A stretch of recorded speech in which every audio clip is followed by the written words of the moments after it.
You are listening to Seeking the Hidden Thing with Kryptos.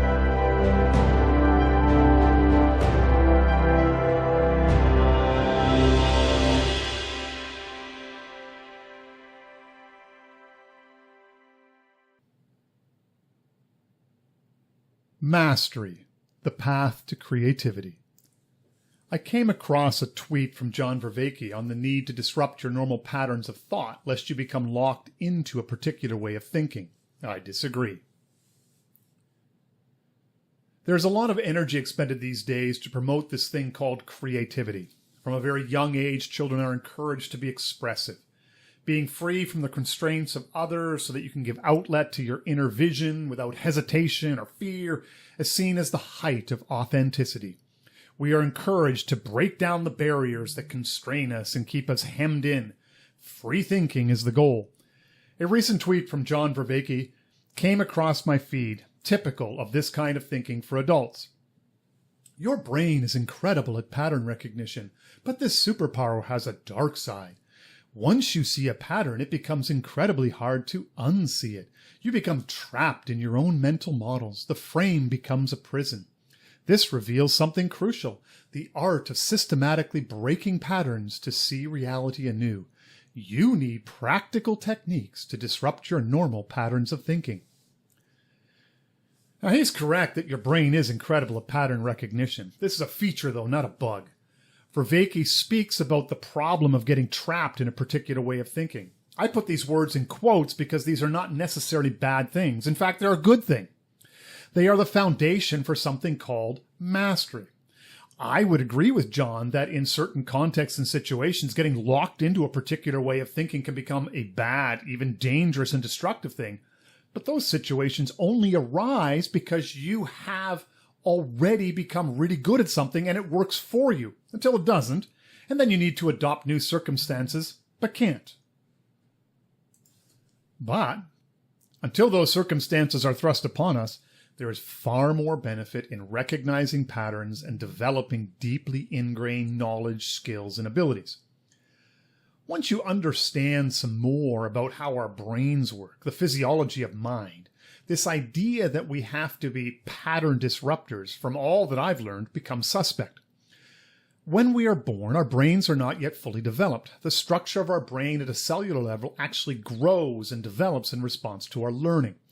We build brain structure around language, skills, habits, memories.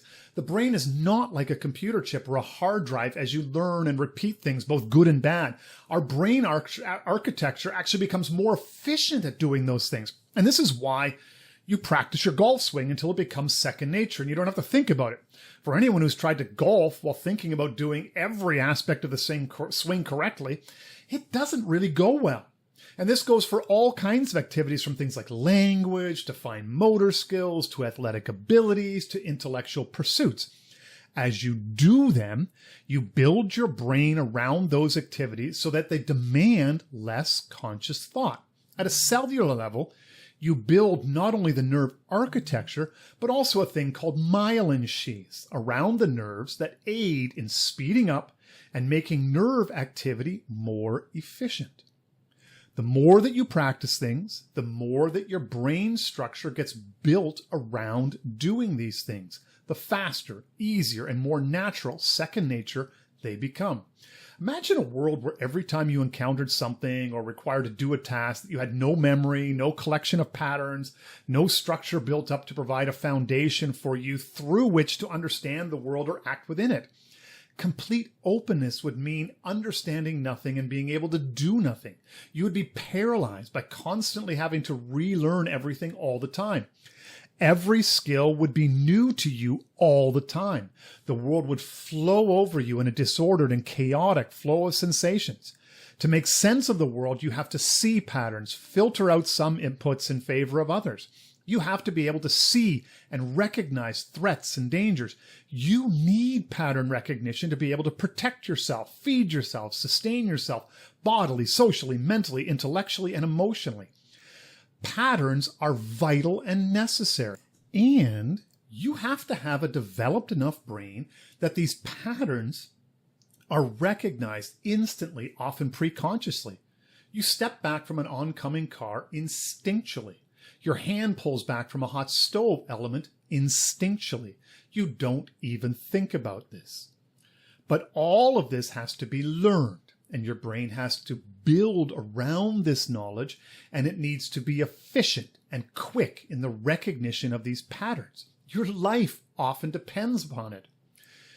Your brain builds itself around these patterns, increasing nerve density and the thickness of the myelin sheath.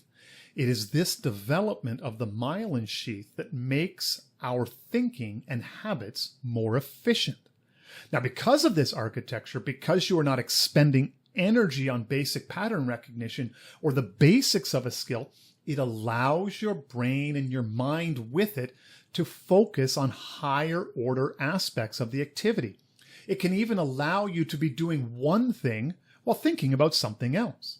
Now, the downside of this is that these myelin sheaths, once grown by our brain, don't ungrow.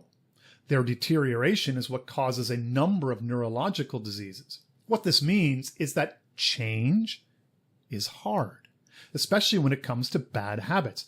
You have literally built your brain around the activity and the reward structure that this harmful activity generates. As you give yourself over to bad habits and practice them, you actually make the doing of them more efficient and natural for your brain, such that not doing them seems unnatural. Your sins and bad habits, if you practice them enough, become you on easy mode. They take no effort because you have practiced them so much and made them a part of you. The doing of them becomes pre-conscious. This is why you can find yourself picking up your phone and scrolling mindlessly without purpose. You have so trained yourself to do this such that you have wired your brain to just instinctively pick up the phone and scroll. People who say that you are not your sins have no idea what they're talking about. You are your sins because you have built your mind around them. This is who you are. You have practiced them and made them a part of you, even if they are just habits of mind like lust, greed, anger, envy, jealousy, pride, and so forth. You are your sins, even if they are merely of the mind.